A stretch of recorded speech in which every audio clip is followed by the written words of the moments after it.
लिए lunch time की शुरुआत करते हैं। प्रयागराज में वायुसेना दिवस के फुल ड्रेस रिहर्सल में आज हिंद के वायुवीरों ने अपने युद्ध कौशल का प्रदर्शन किया है। रविवार को एयरफोर्स डे के मौके पर वायुसेना के शौर्य और पराक्रम की गवाह पूरी दुनिया बनेगी। इस शानदार कार्यक्रम से पहले ही लंच टाइम में हम आपको वायुसेना की ताकत की एक झलक दिखा रहे हैं। देखिए हमारी एक खास रिपोर्ट।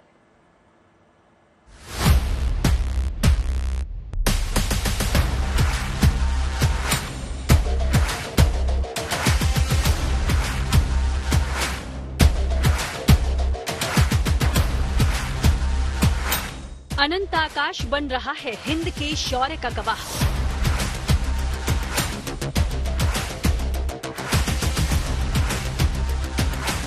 वायुसेना के जाबाज कर रहे हैं पराक्रम का प्रदर्शन।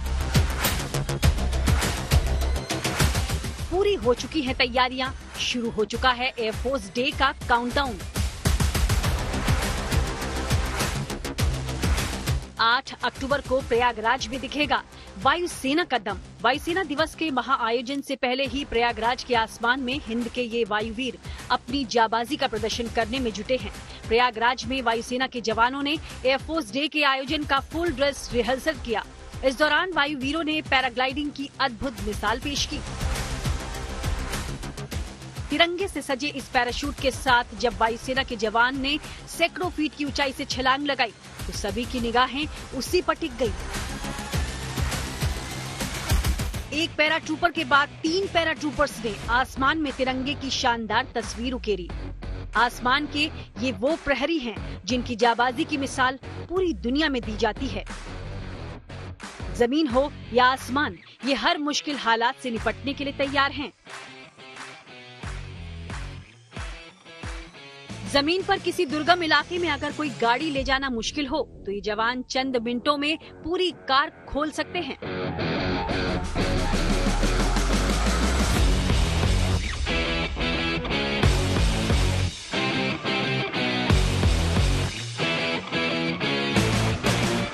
गाड़ी के सभी हिस्सों को किसी भी दूसरी जगह ले जाकर ये कुछ ही मिनटों में पूरी कार को दोबारा तैयार कर देते हैं। फुल ड्रेस रिहर्सल के दौरान इन जवानों ने अपने इस अद्भुत कौशल का प्रदर्शन भी किया।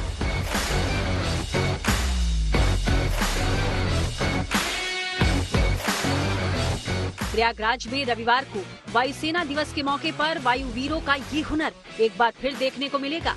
उस दिन आसमान में सेना के पराक्रम की इबारत लिखने के लिए वायुसेना के तमाम हवाई योद्धा प्रयागराज पहुंच चुके हैं। स्वदेशी फाइटर जेट तेजस, भारत का अपना लाइट कॉम्बैट हेलीकॉप्टर प्रचंड, कॉम्बैट हेलीकॉप्टर ध्रुव, इनके साथ डॉनियर और हरक्यूलिस जैसे ताकतवर विमान अपना दम दिखाने के लिए प्रयागराज में तैयार हैं। कुछ दिनों पहले भोपाल में भी वायुसेना ने एयरफोर्स डे की तैयारियों से जुड़ा एक एयर शो किया था। इस कार्यक्रम में वायुसेना के सुखोई, तेजस और मिराज विमानों के साथ आसमान के बाहुबली C-17 ग्लोब मास्टर ने भी अपनी ताकत का प्रदर्शन किया था।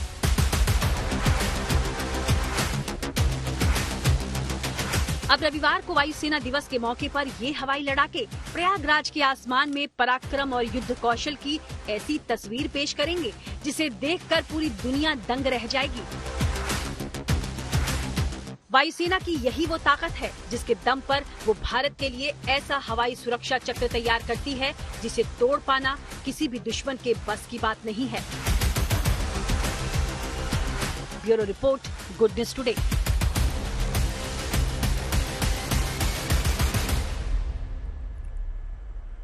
देश के वायुवीरों ने हर मुश्किल वक्त में जांबाजी की मिसाल पेश की है। आपको याद होगा हिमाचल की प्राकृतिक आपदा, जब भारी बारिश की वजह से हिमाचल के कई इलाके जल के रौद्र रूप के शिकार हो गए थे, तब देवदूत बन के सामने आए थे वायुसेना के जवान।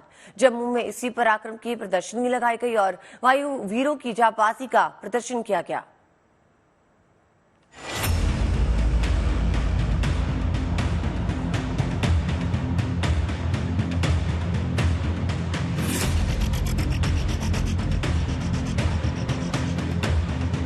हिमाचल प्रदेश में अगस्त में आई बाढ़ और भारी बारिश से लोगों की जिंदगी मुश्किल में आ गई थी।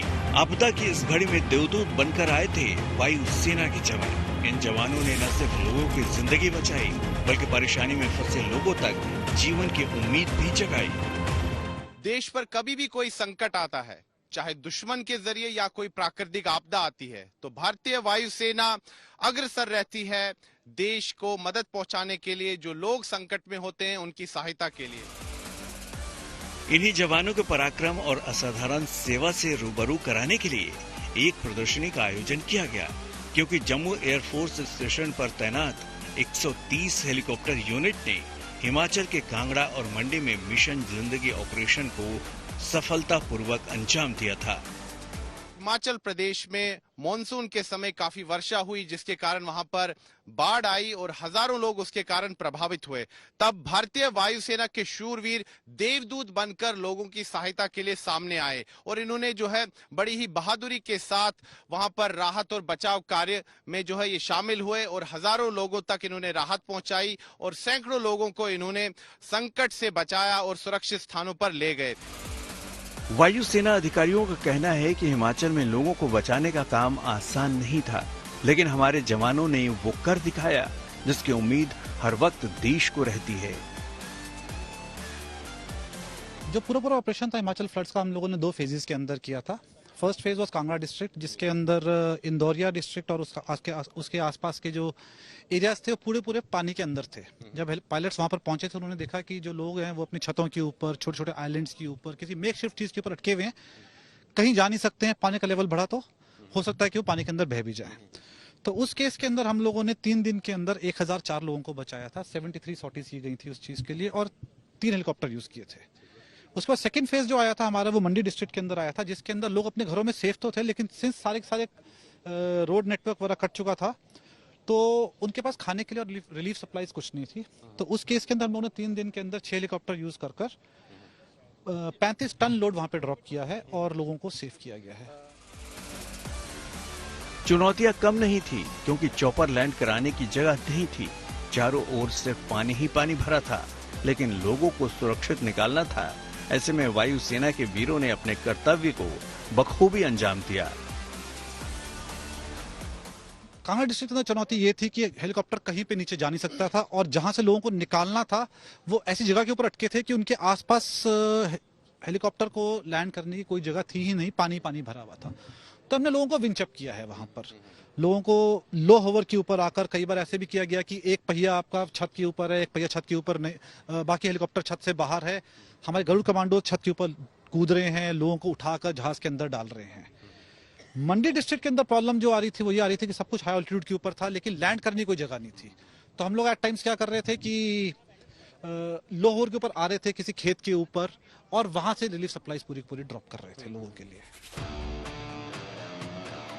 बाढ़ से हिमाचल प्रदेश में हालात काफी बिगड़ गए थे। कई जगह न तो बिजली थी और न ही हेलीकॉप्टर को उतारने के लिए जगह। इस ऑपरेशन के दौरान वायुवीरों ने 142 उड़ानें भरी।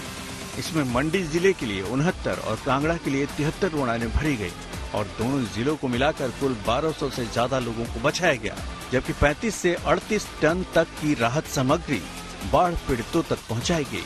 6 मरीजों और 21 यात्रियों को भी सुरक्षित जगह पहुंचाया गया। हेलीकॉप्टर यूनिट ने चुनौतियों का सामना करने की अपनी तैयारियों के साथ उन सभी उपकरणों के बारे में जानकारी दी जिनकी मदद से लोगों को बचाया जाता है। इनमें विंच, हार्नेस, रेस्क्यू क्रेडल मुख्य थे।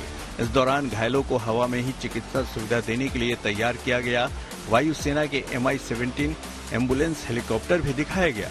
ये हेलीकॉप्टर जान बचाने के कई उपकरणों से लैस है। चुनौती चाहे दुश्मन की हो या फिर प्रकृति की, एयरफोर्स के जाबाज लोगों की सुरक्षा के लिए हर वक्त तैयार रहते हैं। हिमाचल प्रदेश हो या उत्तराखंड या देश का कोई भी इलाका, वायुसेना के शूरवीर लोगों को बचाने के लिए जान की बाजी लगाने से भी पीछे नहीं हटते। Sunil G Bhatt, Jammu, good news today. देखिए, अब राष्ट्र रक्षा हो या फिर आपदा हो, सेना हर मुश्किल घड़ी के लिए हर वक्त तैयार रहती है। आपदा का सामना कर रहे सिक्किम में NDRF, SDRF के साथ साथ सेना ने भी मोर्चा अपने हाथ में लिया है। कुदरत के क्रोध का सामना कर रहे सिक्किम में सेना का मिशन हर एक जिंदगी को बचाना है। लोगों को बचाने के साथ सेना उनके लिए रसद का भी प्रबंध कर रही है।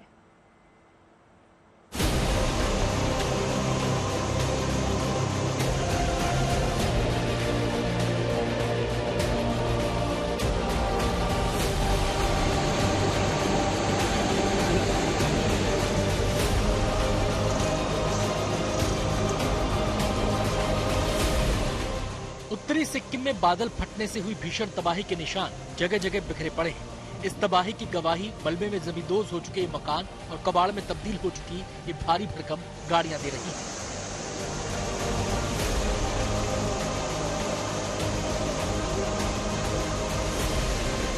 आप लोग नदी से दूरी बना के रखिए। अभी पानी का लेवल घट रहा है, कहीं भी कटाव हो सकता है, आप कहीं भी फंस सकते हैं, इसलिए अपने जान को मुसीबत में मत डालिए और नदी से दूरी बना के रखिए। आप पानी थोड़ा डाउन हो रहा है और अपने अपने घर में सुरक्षित रहिए। जगह जगह फंसे लोगों को निकालने के लिए सेना के साथ एनडीआरएफ और एसडीआरएफ की टीमों को लगाया गया है। उत्तरी सिक्किम के ऐसे ही एक इलाके में जब गुड न्यूज टुडे की टीम पहुंची तो वहां एनडीआरएफ के कुछ जवान अपनी जान पर खेलकर 2 महिलाओं को बचाते हुए दिखाई दिए। 2 लोग फंस गए हैं दलदल में। अचानक से पानी बढ़ने की सूचना हुई, लोग भागने लगे, ऐसे में फंस गए। एक युवती यहाँ पर की टीम उसे निकाल रही है और ये आप देखिए एनडीआरएफ की ओर से सूचना भी लगातार हो रही है, घबराइए मत, आराम से किनारे से हटिए क्योंकि पानी हो सकता है छोड़ने की खबर आ रही है और पानी बढ़ सकता है। और वही लेके इस वक्त यहाँ पर जब भगदड़ मची तो कुछ लोग दलदल में फंस गए और दलदल से अब एनडीआरएफ की मदद से रस्सी फेंकी गई है, बांस फेंका गया है और यहाँ से इस युवती को अब निकाल लिया गया है। देखिए निकाल लिया गया है और ये युवती को इस दलदल से निकाल दिया गया है। सैलाब के साथ बहकर आया ये मलबा इतना ज्यादा है कि कई रिहायशी इलाकों की पहचान कर पाना मुश्किल हो गया है। मकान और दुकान मलबे में पूरी तरह से दब चुके हैं। कल हम लोग ने एनडीआरएफ और फायर करके मिलके 85 आदमी और 2 बिल्ली और 1 कुत्ता को रेस्क्यू किया है। अभी भी 2-3 आदमी को रेस्क्यू किया। अभी भी आपको मैं दिखाता हूं स्थिति। ये जेसीबी मशीन है जो पूरी तरह से मलबे के नीचे दबी पड़ी है और ये आप समझ सकते हैं कि जो मलबा है कम से कम 10-12-15 फीट का आसपास का मलबा है, यानी जमीन यहाँ से 10-15 फीट नीचे है और ये पूरी तरह से नीचे धसी हुई है। अब मैं आपको एक बस दिखाता हूँ। एक बस है यहाँ पर जो पूरी तरह से पानी जब आया और उसके साथ जो मलबा आया उसके नीचे फंस गई। ये बस आप देखिए पूरी तरह से पानी के मलबे के नीचे दबी हुई है। वहीं लोगों के रेस्क्यू के साथ साथ सड़कों और पुलों को भी ठीक करने का काम युद्ध स्तर पर चलाया जा रहा है ताकि सैलाब की वजह से कट चुके इलाकों को राज्य के बाकी हिस्सों से जोड़ा जा सके। यहाँ पर सिंगथाम के 19 माइल पे ये अंडर कंस्ट्रक्शन निर्माणाधीन ब्रिज था, लेकिन लगभग पूरा हो गया था। लेकिन ये जो सैलाब आया इसकी जो लहरें थी लगभग 20 फीट ऊपर उठी और इतनी पावरफुल थी कि इस ब्रिज को तबाह कर दिया, बीच से पूरा तोड़ दिया। संकट की इस घड़ी में सेना के जवान भी दिन रात लोगों की मदद में जुटे हैं। बताया जा रहा है कि सेना अब तक 250 लोगों को बचा चुकी है, जिनके रहने, खाने पीने और इलाज का इंतजाम भी सेना ने किया है। साथ ही साथ सेना अपने लापता 22 जवानों की तलाश में भी कोई कसर नहीं छोड़ रही है। मेरे पीछे देखेंगे आर्मी की कई गाड़ियां वहां पर लगी हुई हैं और रेस्क्यू ऑपरेशन चल रहा है आर्मी का नीचे की तरफ। और जो बात पता चल रही है, नीचे एक गाड़ी भी थी आर्मी की, उसमें ज्यादातर जवान थे, कुछ जवान नीचे थे। अचानक से सैलाब आया और सभी को बहा कर ले गया। वो गाड़ी भी अभी तक नहीं बरामद हो पाई है, मिल पाई है। लगातार यहाँ पर आर्मी की ओर से जो रेस्क्यू ऑपरेशन है वो चलाया जा रहा है, खोजने की कोशिश की जा रही है। हालांकि अभी तक कोई सफलता नहीं मिली है और आर्मी की ओर से पूरी कोशिश हो रही है कि ये जो सैलाब आया, जो 23 आर्मी के जवान लापता हुए, उनको किसी तरह ढूंढ निकाला जाए। बताया जा रहा है कि उत्तरी सिक्किम में अभी पूरी तरह से हालात सामान्य होने में थोड़ा वक्त लगेगा। ऐसे में सरकार और प्रशासन की कोशिश यही है कि प्रभावितों की ज्यादा से ज्यादा मदद की जाए। Anupam Mishra, good news today. Mumbai Ahmedabad bullet train का काम तेजी से चल रहा है। इसके रूट में national high speed rail corporation को कल एक बड़ी कामयाबी मिली, जब वलसाड़ जिले में इस रूट के एक टनल को केवल 10 महीने के भीतर तैयार कर लिया गया। अब इस टनल में ट्रैक बिछाने का काम होगा।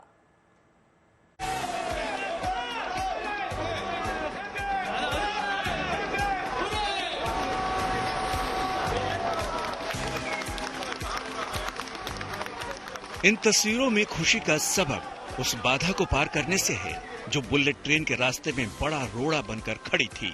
महज 10 महीनों की कड़ी मशक्कत और दिन रात काम करते हुए इस बाधा को इन इंजीनियर्स और लोगों ने पार कर लिया है। मुंबई अहमदाबाद के बुलेट ट्रेन के रूट में जिस टनल को तैयार किया गया है, ये वलसाड़ जिले में आती है। इस टनल का काम देखने वाली कंपनी के अधिकारियों की माने तो ये बड़ी चुनौती रही। जिसे पार करने के लिए प्लानिंग, एक्शन और टाइमिंग तीनों में काफी तालमेल बिठाना, जिसके बाद अब जाकर इस चुनौती को जीत लिया गया। ये कामयाबी इस लिहाज से भी अहम है कि ये बुलेट ट्रेन रूट का ये पहला टनल है। चैलेंज इसलिए था कि बुलेट ट्रेन का अब अगर देखेंगे ये पहला टनल है जो हम लोग सक्सेसफुली कंप्लीट किया, तो प्रीवियस एग्जिस्टिंग डेटा नहीं था कि किस टाइप का डिफिकल्टीज आ सकता है, तो उस पर हम लोग खरे उतरे और बहुत ही बड़ा एक प्राउड मोमेंट है नॉट ओनली फॉर L&T, पूरा देश के लिए। और बुलेट ट्रेन का ये फर्स्ट टनल है जो सक्सेसफुली हम लोग कर पाया, ब्रेक थ्रू हुआ, तो बहुत ही ज्यादा गर्व महसूस हो रहा है मुझे। तो national high speed railway corporation के इस कोशिशों को बड़ी उपलब्धि के तौर पर देखा जा रहा है। ये माउंटेन टनल गुजरात के वलसाड के उंबरगांव तालुका के जारोली गांव से लगभग 1 किलोमीटर की दूरी पर मौजूद है। इसमें हमारी टीम की जो कंस्ट्रक्शन वर्कर्स, इंजीनियर, सुपरवाइजर्स की रात दिन कड़ी मेहनत के बाद और इतना लंबा टनल और बुलेट ट्रेन का पहला टनल का आज ब्रेक थ्रू हुआ, सबको बहुत बहुत खुशी, अपार खुशी है सबको, और सबको, पूरी टीम को और सबको बहुत बहुत बधाई है। इस टनल का निर्माण न्यू ऑस्ट्रियन टनलिंग मेथड की ओर से किया गया है। इस टनल के बनाने में काफी कठिनाइयों का सामना करना पड़ा है। इस टनल को बनाने के लिए नियंत्रित तरीके से विस्फोट किए गए, मलबे को काटकर हटाया गया।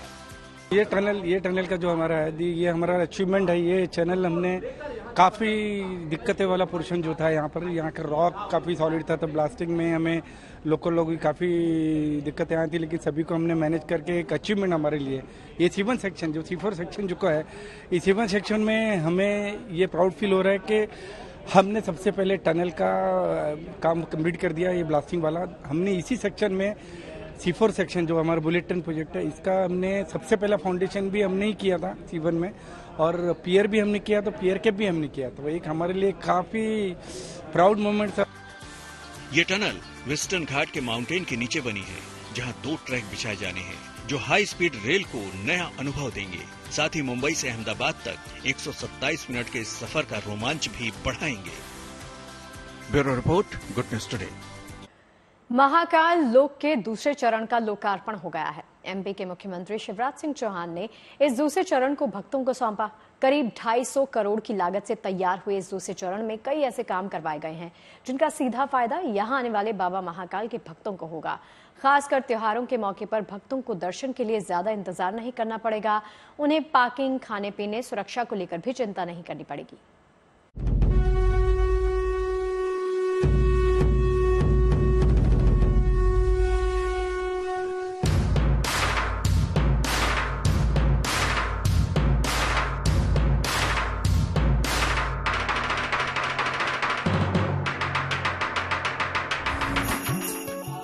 आस्था के सबसे बड़े केंद्रों में एक महाकाल मंदिर की भव्यता और सुंदरता में एक और सुनहरा अध्याय जुड़ गया है।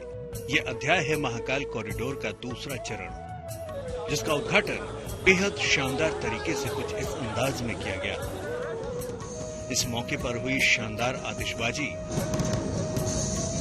और लोक कलाकारों के सांस्कृतिक कार्यक्रमों को देख उद्घाटन कार्यक्रम में आए लोग मंत्रमुग्ध हो गए। खुद राज्य के मुख्यमंत्री शिवराज सिंह चौहान ने मंत्रोच्चार के बीच महाकाल कॉरिडोर के इस दूसरे चरण का लोकार्पण कर बाबा के भक्तों को ये सौगात दी।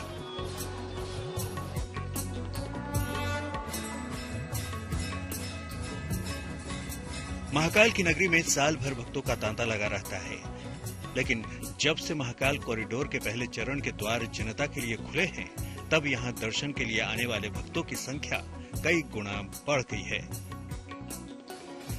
खासकर त्योहारों के मौके पर देश ही नहीं, दुनिया भर से भी श्रद्धालु यहाँ बाबा का आशीर्वाद लेने के लिए पहुंच रहे हैं। भक्तों की इसी बढ़ती हुई संख्या को देखते हुए महाकाल टनल का निर्माण कराया गया है, जिससे भक्तों के लिए बाबा के दर्शन और सुलभ हो जाएंगे। श्री महाकाल लोक के द्वितीय चरण में सबसे महत्वपूर्ण जो इंफ्रास्ट्रक्चर तैयार किया गया है, उनमें से एक है महाकाल मंदिर में भगवान महाकाल के दर्शन के लिए बनाई गई एक सुरंग। ये सुरंग जो है इसलिए बनाई गई है ताकि ठीक सामने आप जो देखें श्री महाकालेश्वर का गर्भगृह है, जहां पे भूत भावन महाकाल आपको दिख जाएंगे दर्शन देने के लिए। और अभी अगर आप देखें तो जो भीड़ है यहाँ पे, जब यहाँ पहुंचती है तो उसे इस तरीके की रेलिंग में से दर्शन करके बाहर निकलना होता है, लेकिन ये सीमित संख्या में ही लोग जो है दर्शन कर सकते हैं। ऐसी 4 से 5 रेलिंग है जहां से दर्शन करते हुए आप मंदिर के सामने से, गर्भगृह के सामने से बाहर निकल जाएंगे। लेकिन क्योंकि श्री महाकाल लोक बनने के बाद श्रद्धालुओं की संख्या इतनी तेजी से बढ़ी है महाकाल मंदिर आने वालों की और भगवान महाकाल के दर्शन करने वालों की, कि उसे देखते हुए अब एक नई व्यवस्था यहाँ पे की गई है। ये जो आप सामने सुरंग देख रहे हैं, इन सुरंगों का जाल यहाँ पे इसलिए बिछाया गया है ताकि श्रद्धालु इन्हीं सुरंगों से होते हुए फिर महाकाल मंदिर के गर्भगृह के ठीक सामने पहुंचेंगे। और आप देख सकते हैं सुरंग की चौड़ाई कितनी है। इस तरीके की 2 सुरंगें यहाँ बनाई गई हैं। एक बार में माना जा रहा है कि करीब 10,000 श्रद्धालु गर्भगृह के सामने बैठ करके भगवान महाकाल के दर्शन यहाँ से कर सकेंगे। हालांकि अभी तक दूसरे चरण का 80% ही काम पूरा हुआ है और बाकी बचे काम को भी जल्द पूरा कर लिए जाने की संभावना है। इस दूसरे चरण के तहत नीलकंठ द्वार, नीलकंठ वन मार्ग, underground tunnel, hawkers zone, Rudra Sagar का पैदल पुल, शिखर दर्शन, लेजर और वाटर स्क्रीन शो, 500 गाड़ियों की पार्किंग, वेटिंग हॉल, त्रिवेणी संग्रहालय का विस्तार, रेलवे स्टेशन से महाकाल मंदिर तक रोपवे और हाईटेक मशीनों से लैस कैंटीन का उद्घाटन किया गया है, जिससे न सिर्फ बाबा महाकाल के धाम की भव्यता और बढ़ गई है, बल्कि दूर दूर से आने वाले श्रद्धालुओं की धार्मिक यात्रा को आरामदायक बनाने की कोशिश भी इस कॉरिडोर के जरिए की गई है। हमारा लक्ष्य है कि 2000 कमरों का भक्त निवास बने, जिसका भूमि पूजन हो गया, जहाँ पे हर कैटेगरी के लोग, जो 100 रुपए में ठहरने की व्यवस्था हो, डॉर्मेट्री की व्यवस्था 50 रुपए में हो और एसी रूम की व्यवस्था 600-700 रुपए में, सारी व्यवस्थाएं उसमें रहेंगी। इसके अलावा भोजन और प्रसाद की व्यवस्था के लिए शानदार कैंटीन का उद्घाटन भी हुआ। यहाँ पर एक साथ 2000 लोग भोजन कर सकते हैं।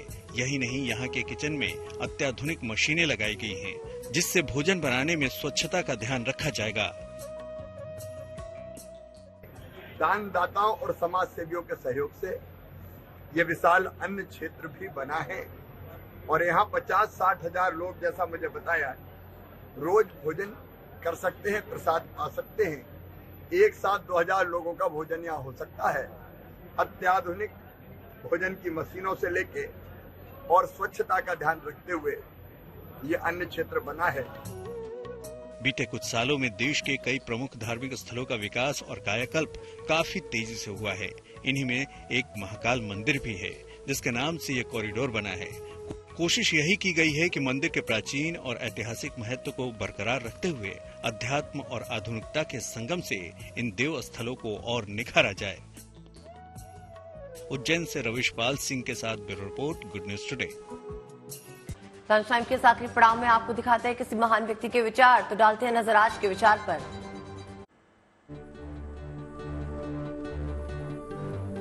सुभाष चंद्र बोस ने कहा है कि सफलता हमेशा असफलता के स्तंभ पर खड़ी होती है, इसीलिए असफलता से घबराना नहीं चाहिए।